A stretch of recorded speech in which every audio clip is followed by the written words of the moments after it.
Let me welcome to the show. I can't not wait. She's a home girl. I want to call her that without being disrespectful, because she's also a doctor, board certified children's dentist, head of our own practice, Brilliant Smiles, in Newark, New Jersey. She is also on staff, attending faculty member at Newark Beth Israel Medical Center, which is the same hospital she was born in. Let me welcome to the show, Dr. Suffiyah Webb. Hello. Hello. Thank you so much, Karen, for having me.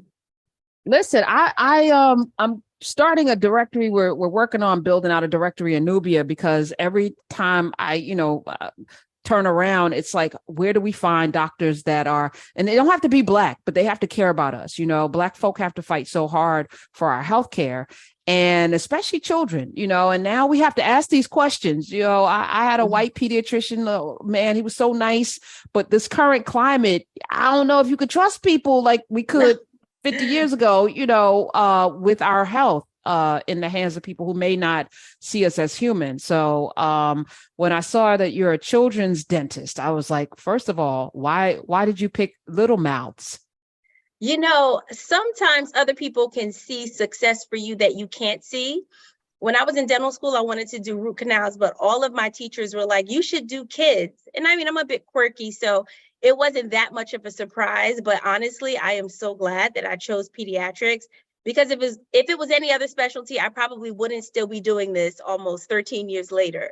So what is it about the mouth? You got your master's in public health at UMDNJ, when it was UMDNJ, to go into pediatric dentistry. And again, I went to the dentist by accident in the second grade, because my name was the same as the name of a young lady who had a dentist appointment. So they called me out of class to go. And I was like, oh, and I got the little red tablets. I was excited to go get my teeth. But it was the first time I had been to the dentist, really, was in the second grade. How young, and I'm asking compound questions. Let me just stop there. What is it special about the young mouth? Well, as a general dentist, and again, I was born at Beth Israel, I'm on staff there, but I was also a resident there as a general dentist. And my first job was working in the Newark public school system. So as a kid, I went to Dayton Street School, and that was my first job, being a dentist inside of Dayton Street School. And although it wasn't, I didn't necessarily plan to treat children, that was my job. I saw students all day and I loved it. It was so much joy. I found that these children, you would teach them something and they were sponges. They would actually come back and be like, I was flossing, I was brushing. It's hard to teach an old dog new tricks sometimes. So with these little ones, I found that they had just such enthusiasm to learn something new. They're absolutely adorable, and they were very entertaining, very fun. So I got to really put my personality on display and have fun. And I was hooked. I had to go back to school for 2 extra years just so that I can do this specifically and do it at the highest level possible. How young should a parent or guardian or loved one take their child to the dentist? What's the youngest age that a child should visit? So the American Academy of Pediatrics, as well as the American Academy of Pediatric Dentistry, recommends that a child sees their first dentist by the eruption of the first tooth, but no later than their first birthday. One? Absolutely. So my parents were derelict. Okay, well, hold on. A little bit late, Well, my mom didn't have any teeth, but anyway, I don't want to get into that. But so I guess they were like, whatever, brush your teeth.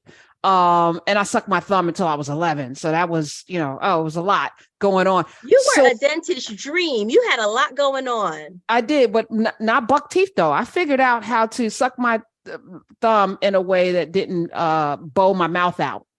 Gotcha. I was clever with it. That said, okay, so what are you doing for a 1-year-old at the dentist?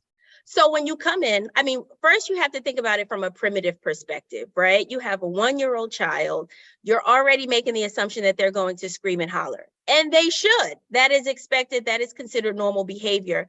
But I want the parents to come in when the child is young. Aside from the national recommendation, but so that I can meet them and so that I can prevent the family from making the wrong decision.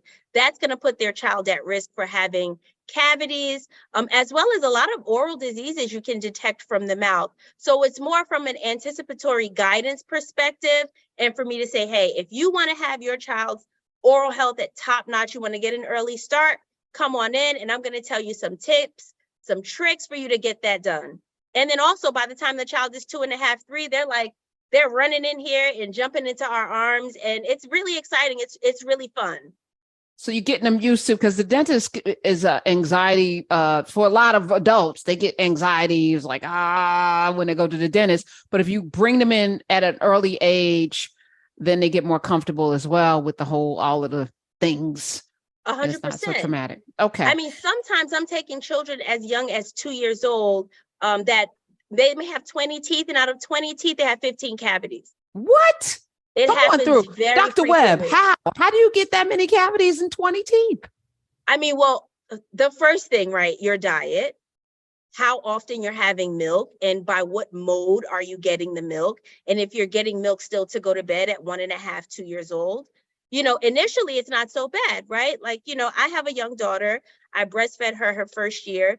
And then what I noticed after she turned 1, she was eating all day, all the snacks. Grandma gives this lollipop, grandpa wants to give this, auntie wants to give something else. So all day this child is getting sugar, they're getting carbs, they're getting juice. And so at night, right, you want to, get them to sleep, and you tend to give them something to eat, and then the teeth never get a break. So at around 18 months to 24 months, the teeth are like, I've been through a lot. I am tired, and they start to break down. And so we want to break those habits from the child having food or milk right before bedtime to give the mouth an opportunity to recover overnight. Okay. Now, those are called baby teeth. Yes. So why even bother? They're going to fall out anyway, Dr. Webb. They're going to fall out, but not today. So front teeth fall out between the age of 6 and 8, and back teeth fall out around age 10 to 12.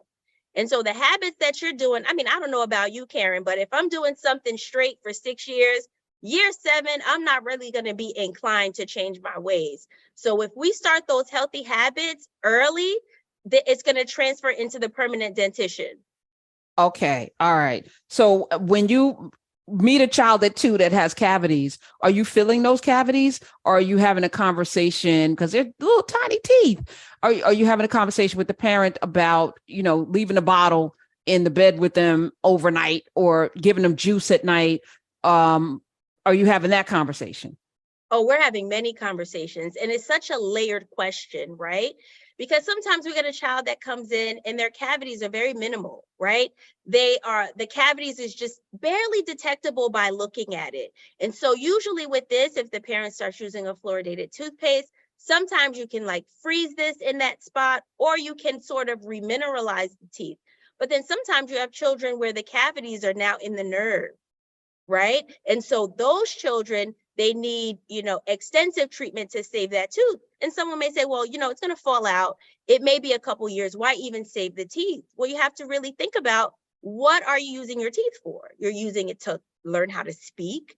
You're using it to properly chew your food so that you can have good digestion.